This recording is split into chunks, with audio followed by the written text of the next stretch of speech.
Before I get started on the my little garden box that I call the salad box that I'm building out of skids, I have to make a run to Polk, Ohio, which is about an hour from me. I have 40 broilers. For those who don't know what broilers are, those are meat birds that I'm getting ready to pick up, and a dozen hens and one rooster. So, alright, I guess come along for the ride. Before I make the trip, I have to stop at the Amish neighbor for a second, and then we'll get traveling. Okay, we made it. We got 53 birds here. Let's check them out here.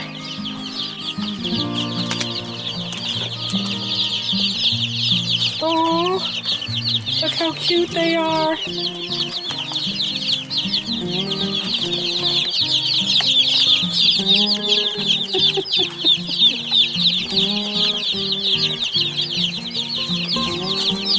I'm going to put the lid back on them so they don't jump out.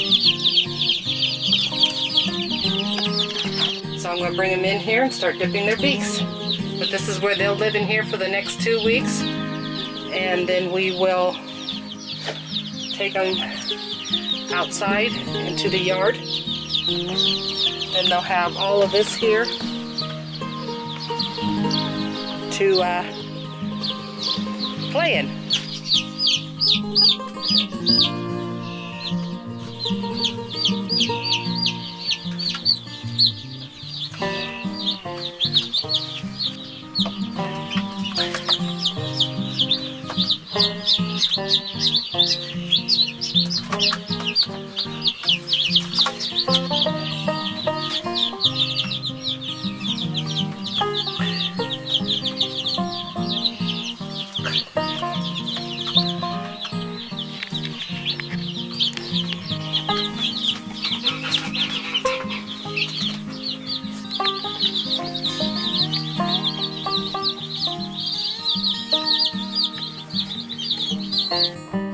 Before we get started making the salad garden bed here, Toby wanted to finish a couple boards up here. We get these 2x6s that my son gives us, and he gives Toby something to do and keeps his mind busy.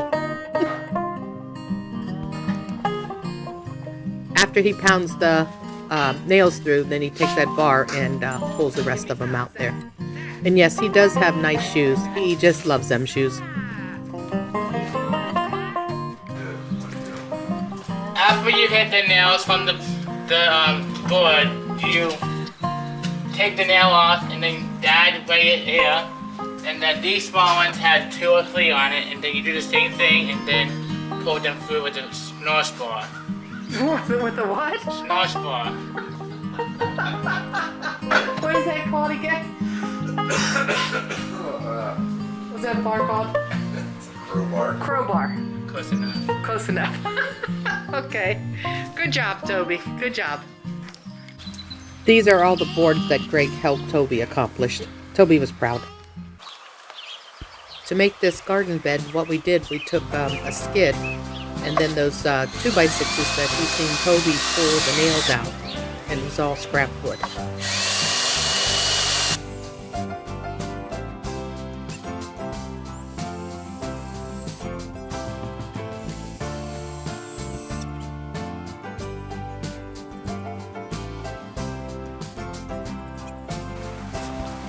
It's not the prettiest thing, but it serves the purpose what I need, and it's sturdy and strong. That looks pretty straight. Okay.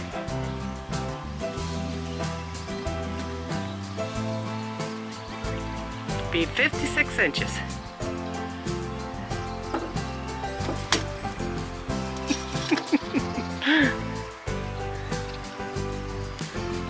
Got it? Yeah.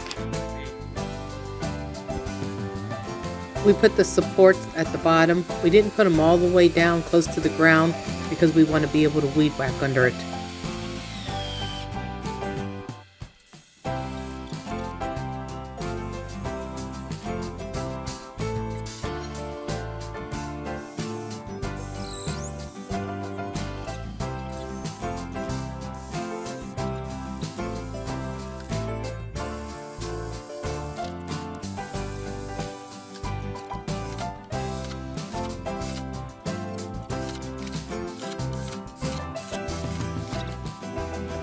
I'm placing this table underneath the trees. I would like to have about 50% shade, so that way the sun doesn't go directly down on my salads. It helps keep it cool.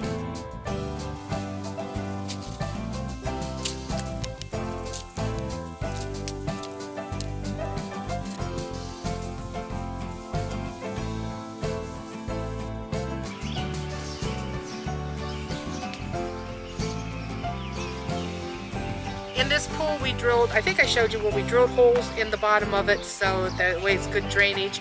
So in here I'm going to plant half of it with spinach and then the other half with like a gourmet blend of lettuce. And again, if you notice, I'm kind of like underneath the shade trees, but yet sun still comes in around, so it's not full sun on these, and it'll help keep them from wilting. So I'm just going to kind of scuff up the soil here a little bit.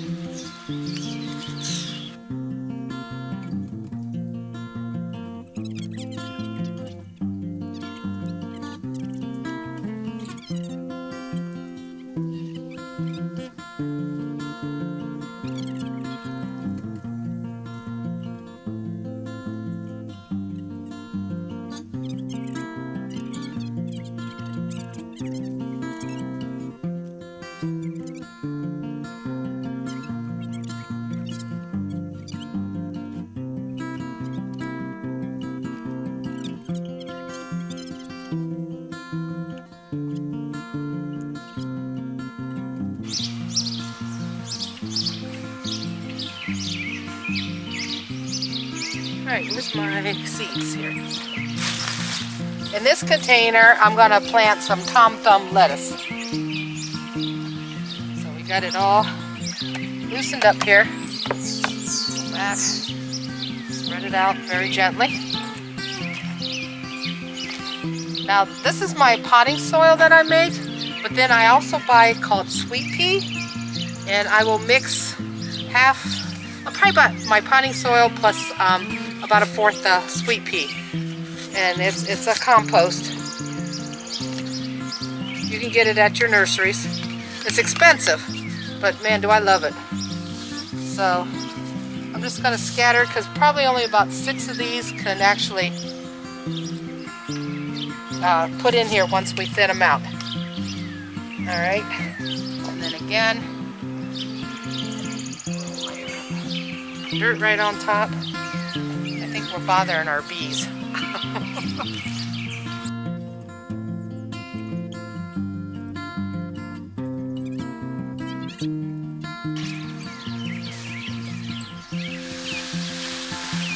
Water them down, give them a nice mist. You gotta make sure your table is level, because if not, then all your seeds will run, the water will all run down to one end of the containers. Like I said, we get plenty of sun here, and we also get shade. And I found out that stuff that doesn't need a lot of sun, even carrots, they grew really good underneath these shade trees.